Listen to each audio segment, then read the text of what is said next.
Welcome back. In this video, we move from agreement to disagreement and explore how to analyze dissent in your Delphi results. Because not all disagreement is bad. Sometimes it reveals bias, outliers, or true division, insights just as valuable as consensus. We'll look at 3 ways to detect and understand dissent: desirability bias, outlier detection, bipolarity analysis. Let's start with desirability bias. In many Delphi studies, participants rate both how desirable and how probable a development is. The challenge? People often confuse what they want with what they believe will happen. To test for this, we calculate the Pearson correlation coefficient, R, and the corresponding p-value between desirability and probability ratings.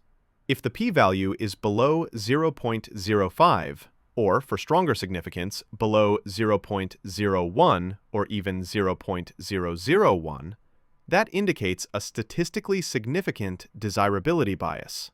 Therefore, wishful thinking instead of objective judgment. If R is greater than 0.55, this also may indicate desirability bias.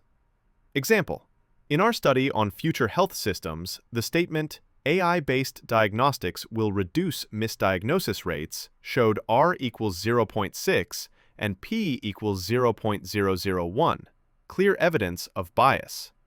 When recalculating probabilities after excluding biased responses, the mean dropped from 66% to 46%. Yet the adjusted results showed higher concentration, from 52% to 78%, and stronger convergence, from 64% to 67%, turning a false consensus into a more balanced, data-driven one. By contrast, blockchain for patient data security had R equals 0.22, showing no bias but more divergent views overall. Delphi.org automatically flags and recalculates these, helping you separate belief from desire in one click. 2. Outlier detection. Next, we look at outliers, responses that deviate strongly from the group.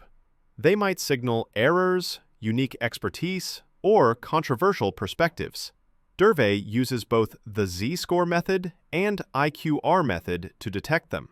For example, in AI-based diagnostics, we applied the Z-score method and 2 extreme ratings were flagged. After excluding them, the mean rose from 4.1 to 4.6. The IQR narrowed from 1.2 to 1.0, and the standard deviation decreased from 0.6 to 0.60. 0.5, concentration increased from 72% to 78%, and convergence improved from -3% to -15%, revealing that what looked like noise was actually distorting consensus. Delphi highlights these shifts instantly, so you can decide whether to include or exclude such cases. Let's look at bipolarity analysis. Finally, we check for polarization, when your expert panel isn't just diverse, but split into camps. We measure this using the bimodality coefficient BC. If BC greater than 0.55, it suggests 2 distinct peaks, clear polarization.